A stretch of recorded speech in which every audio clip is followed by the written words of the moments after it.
بسم اللہ الرحمن الرحیم۔ کچھ آج تھوڑی سی علم تفسیر کے بارے میں بات کریں گے کہ علم تفسیر کسے کہتے ہیں۔ عربی زبان میں علم تفسیر کے لفظی معنی ہے کھولنا، اور اصطلاح میں علم تفسیر اس علم کو کہتے ہیں جس میں قرآن کریم کے معنی بیان کیے جائیں، اس کے احکام اور حکمتوں کو کھول کر واضح کیا جائے۔ قرآن کریم میں ارشاد ہے وَأَنزَلْنَا إِلَيْكَ الذِّكْرَ لِتُبَيِّنَ لِلنَّاسِ مَا نُزِّلَ إِلَيْهِمْ۔ ترجمہ، اور ہم نے قرآن آپ پر اتارا تاکہ آپ لوگوں کے سامنے وہ باتیں وضاحت سے بیان فرما دیں۔ دوسری جگہ ارشاد ہے کہ لقد من اللہ علی المؤمنین اذ بعث فیہم رسولا من انفسہم یتلو علیہم آیاتہ ویزکیہم ویعلمہم الکتاب والحکمہ۔ ترجمہ، بلا شبہ اللہ نے مسلمانوں پر بڑا احسان کیا جبکہ ان کے درمیان انہی میں سے ایک رسول بنا کر بھیجا جو ان کے سامنے اللہ کی آیات کی تلاوت کرے اور انہیں پاک صاف کرے اور انہیں اللہ کی کتاب اور دانائی کی باتوں کی تعلیم دے۔ اسی لیے آپ صلی اللہ علیہ وسلم صحابہ کرام رضی اللہ عنہم کو صرف قرآن کے الفاظ ہی نہیں سکھاتے تھے بلکہ اس کی پوری تفسیر بیان فرمایا کرتے تھے۔ آپ دیکھیں، یہی وجہ ہے کہ صحابہ کرام رضی اللہ عنہم کو ایک ایک سورت پڑھنے میں بعض اوقات کئی سال لگ جاتے تھے۔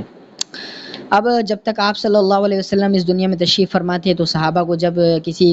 آیت کی تفسیر کی ضرورت پڑتی تھی تو اللہ کے نبی صلی اللہ علیہ وسلم کے پاس جاتے اور سوال کرتے، اور آیت کی صحیح اور تسلی بخش ان کو جواب مل جاتی تھی۔ پھر جب آپ صلی اللہ علیہ وسلم کے بعد اب ضرورت پیش آئی کہ اس علم تفسیر قرآن کو ایک مستقل علم کی صورت میں محفوظ کیا جائے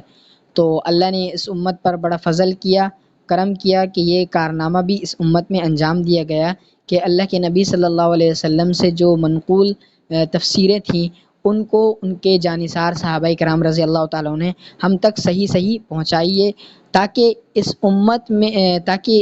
میں اور بعد کے لوگوں کے لیے کسی بھی ملحد اور گمراہ لوگوں کے لیے اس قرآن میں معنوی تحریف کرنے کی کوئی گنجائش باقی نہ رہے۔ اب جب تفسیر قرآن اتنا نازک اور اہم ترین اور خطرے والا کام اس اعتبار سے ہے کہ ہر کوئی اس کو نہیں کر سکتا ہے، تو اس کے لیے صرف عربی کا جان لینا کافی نہیں۔ آپ دیکھیں، صحابہ کرام رضی اللہ تعالیٰ کی مادری زبان چونکہ عربی تھی لیکن باوجود اس کے کہ وہ اللہ کے نبی صلی اللہ علیہ وسلم کے پاس جایا کرتے تھے اور ان سے علم تفسیر کے بارے میں پوچھا کرتے تھے۔ اور علامہ سیوطی رحمۃ اللہ علیہ نے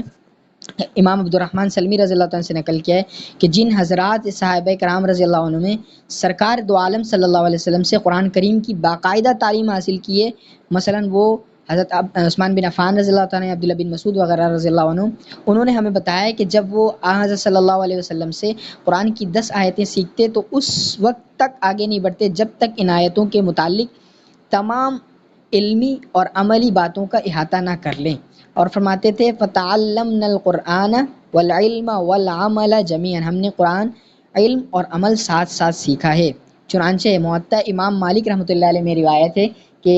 حضرت عبداللہ بن عمر رضی اللہ تعالیٰ نے صرف سورہ بقرہ یاد کرنے میں پورے 8 سال لگائے، اور مسند احمد میں حضرت انس رضی اللہ تعالیٰ فرماتے ہیں کہ ہم میں سے جو شخص سورہ بقرہ اور سورہ آل عمران پڑھ لیتا ہماری نگاہوں میں اس کا مرتبہ بہت بلند ہوتا۔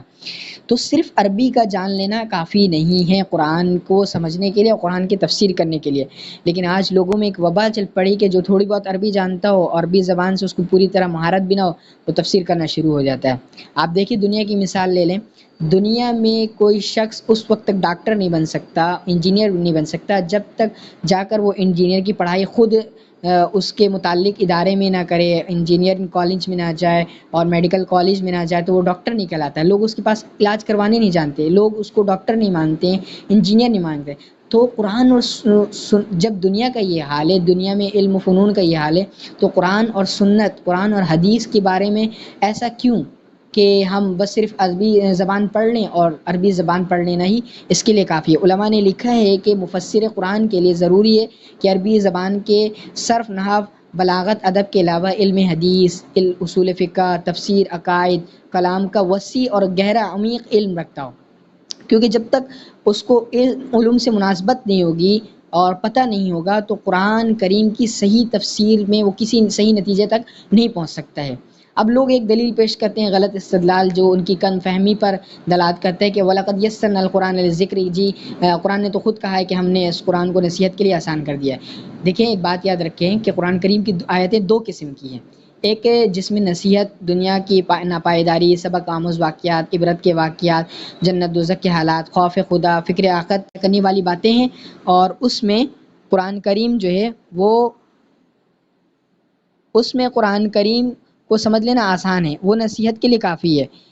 لیکن اس کے علاوہ جو قرآن کریم کی جو دوسری آیات ہیں جن میں احکام، قواعد، علمی مضامین وغیرہ پر مشتمل ہے، تو وہ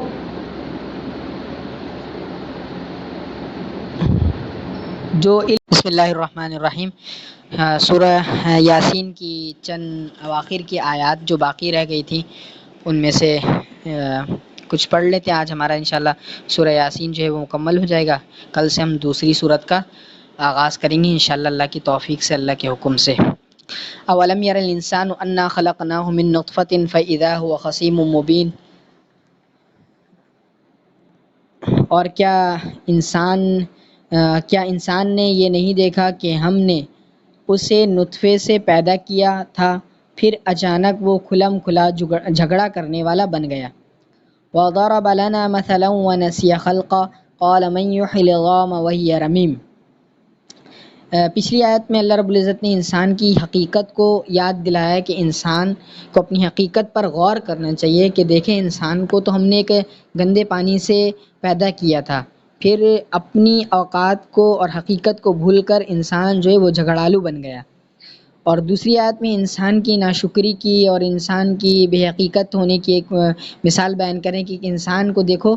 کیسا یہ ہے کہ وَضَرَبَ لَنَا مَثَلًا وَنَسِيَ خَلْقًا، ہمارے بارے میں تو وہ باتیں بناتا ہے، مثال دیتا ہے، اور خود اپنی پیدائش کو بھلا بیٹھا ہے۔ یہ اللہ تعالیٰ انسان کی